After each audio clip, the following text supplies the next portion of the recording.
Teman-teman semua, izinkan saya untuk menyampaikan bahwa sekalipun kita dalam kondisi politik yang kurang begitu bagus, bukan kurang begitu bagus, kita baru melewati masalah politik dan ekonomi global yang masih belum menentu.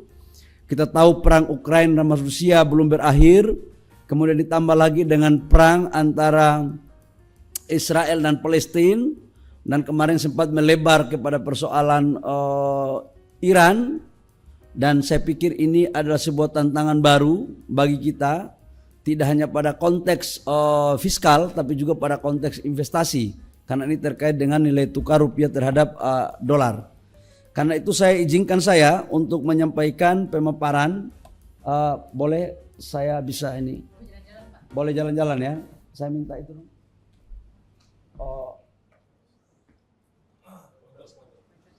Saya minta itu dong.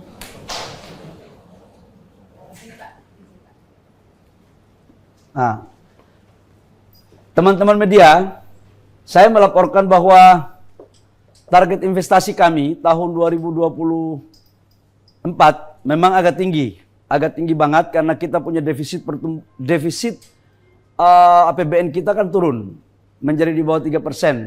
Dan salah satu cara strategi bagaimana pertumbuhan ekonomi kita tetap di atas 5%, maka ruang fiskalnya itu sebagian diisi oleh peningkatan investasi.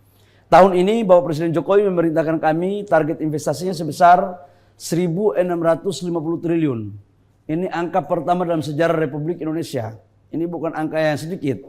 Dan dalam RPJM itu sebesar 1.239,3 triliun. Itu dalam RPJM. Tapi dinaikkan menjadi 1.650 triliun. Apa yang terjadi teman-teman? Realisasi investasi kita di kuartal pertama sebesar 401,5 triliun rupiah. Saya ulangi, realisasi investasi kita pada kuartal pertama sebesar 401,5 triliun rupiah. Tumbuh secara Q&Q dibandingkan dengan kuartal keempat pada 2023, tumbuhnya sekitar 9,8%, dan dibandingkan dengan semester pertama di tahun 2023, year on year, itu tumbuh 22,1%. Jadi kalau kita mau bicara mau tarik dari Renstra, ini tumbuh sekitar 32,4%.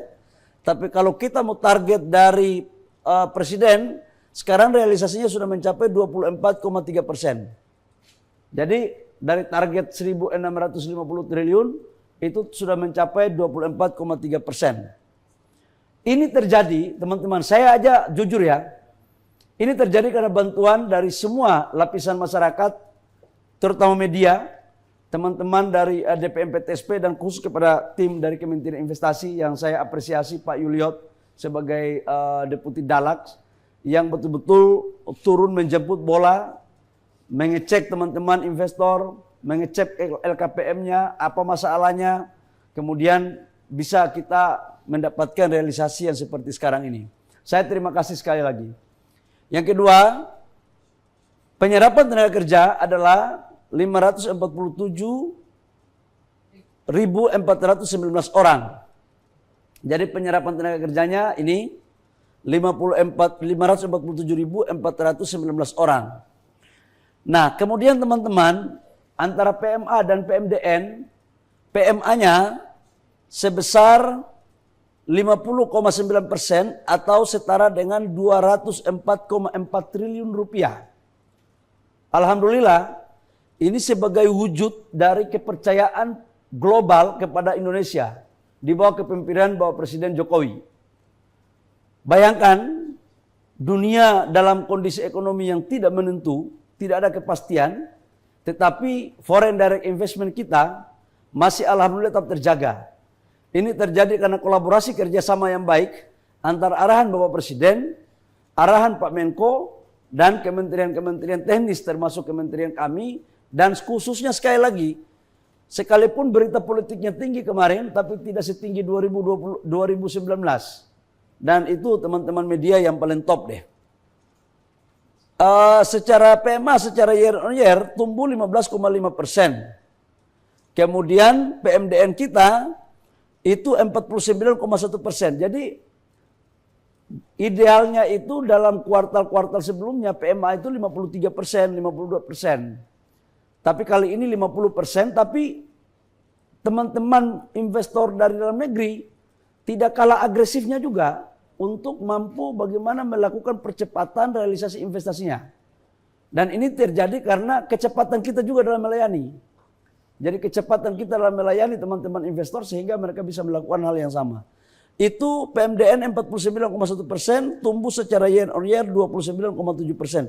Jadi naiknya cukup signifikan atau setara dengan 197,1 triliun rupiah. Ini secara umum. Kemudian teman-teman, antara perbandingan Jawa dan luar Jawa, salah satu KPI dari Kementerian Investasi yang diberikan oleh Bapak Presiden Jokowi kepada kami adalah investasi itu harus berkualitas. Salah satu ciri daripada investasi yang berkualitas itu adalah keseimbangan antara Jawa dan luar Jawa. Kita tahu bahwa kontribusi pertumbuhan ekonomi nasional kita dari sektor investasi di atas 30%. Berarti untuk meng-create pertumbuhan pada wilayah-wilayah tertentu, instrumennya salah satu diantaranya adalah investasi.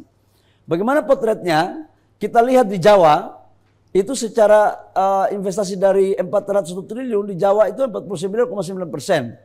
Year on year-nya tumbuh 28,5%. Di luar Jawa 50,1%. Nah kita lihat di kuartal pertama ini, itu cukup agresif. Beberapa investasi yang masuk di Jawa Timur, Jawa Tengah, Banten, Jawa Barat, DKI, ini cukup luar biasa sekali. Karena memang teman-teman pemerintah daerah juga sekarang DPMPTSP itu berkolaborasi dengan kami dengan kerja yang cepat. Luar Jawa 50%. Nah kita lihat di industri apa saja sih yang masuk ini dari kuartal pertama. Teman-teman bisa lihat, karena kita mengarah kepada hilirisasi. Saya alhamdulillah sejak 2021 kita canangkan komposisi pertumbuhan investasi itu sudah lebih banyak kepada sektor industri. Ini sebagai bentuk daripada instrumen hilirisasi. Industri logam dasar, barang logam bukan mesin dan peralatannya itu 48,1 triliun. Kemudian transportasi gudang dan telekomunikasi 48 triliun. Berapa persen ini Tina? Dari sekitar 10%. Bisa nggak dipersentasikan ini timnya nih? Lebih dari 10%, kan itu 401 Pak. Jadi lebih Oh dari ya, ini beda-beda tipis. Ya, ini artinya betul. transportasi gudang dan telekomunikasi ini juga tinggi nih. Ini. Kemudian pertambangan 42,3 triliun, industri perumahan, kawasan industri dan perkantoran 29,4 triliun. Nah, ini industri makanan naik loh. Biasanya industri kimia ini. Betul. Di nomor 5 ini biasanya industri kimia. Sekarang industri makanan yang naik 29 triliun rupiah. Jadi kita lihat teman-teman, hilirisasi ini kaitannya dengan industri logam dasar, pertambangan, dan kawasan industri. Ini inheren ini. Jadi nggak bisa lagi kita bohong-bohong nih. Ini. Nah kemudian transportasi gudang, ini bagus juga jasanya ini. Nah wilayahnya di mana aja teman-teman? Kita lihat wilayah untuk PMA PMDN pada triwulan pertama, itu pertama adalah Jawa Barat 64,7. Yang kedua DKI Jakarta 58,4, yang ketiga Jawa Timur, yang keempat Sulawesi Tengah, yang kelima Banten. Jadi Sulawesi Tengah mungkin dalam sejarah ini ya. Pernah beberapa kali masuk ke top PMA PMDN, tapi memang biasanya hanya masuk di top PMA. Biasanya Sulawesi Tengah ini hanya masuk di PMA. Ya. Tapi ini kok bisa masuk 5 besar di PMDN? Artinya PMA PMDN. ini adalah buah dari transformasi ekonomi yang ada di Sulawesi Tengah dari jasa ke industri. Industri, betul. Ini dan ini memang yang kita harapkan. Ini yang kita harapkan. Kenapa industri-industri kita bangun lebih banyak di wilayah Pulau Jawa agar pertumbuhan itu betul-betul terjadi. Bapak mau lihat yang PMA saja? Coba PMA. Nah, ini lokasi untuk PMA saja. PMA itu yang pertama itu Jawa Barat. mana? Jawa Barat, Pak. Nomor 2. Oh, yang pertama Jawa Barat. Ya. Nomor yang kedua Sulawesi Tengah. Iya. Yang ketiga DKI Jakarta, yang keempat Jawa Timur, yang kelima Maluku. Maluku Utara. Maluku Utara juga masuk. Karena di sana ada pembangunan smelter nikel, bahkan di sana itu akan dibangun ekosistem baterai mobil. HPAL sudah dibangun di sana. Ya. Wah, luar biasa sekali ya pemerataannya terjadi. Kemudian negara-negara yang masuk teman-teman ke Indonesia adalah pertama Singapura, yang kedua Hong Kong, yang ketiga Tiongkok, Amerika dan Jepang. Ya. Sekarang udah masuk 5 besar. Biasanya Amerika masuk juga 5 besar. Ya. Tapi kadang-kadang nomor 5, kadang-kadang nomor 6. Ini percepatannya luar biasa sekali. Bahkan kali ini Hong Kong melewati Tiongkok. Ya. Biasanya Tiongkok nomor Biasanya Tiongkok nomor 2. Betul. Nah ini ya teman-teman Singapura kan teman-teman tahu lah, sebagian orang Indonesia di sini nih. Sebenarnya kalau kita mau gabung, kalau kita mau jujur, kalau Singapura tidak dijadikan hub oleh teman-teman pengusaha Indonesia, maka PMDN kita ini Ya. lebih tinggi.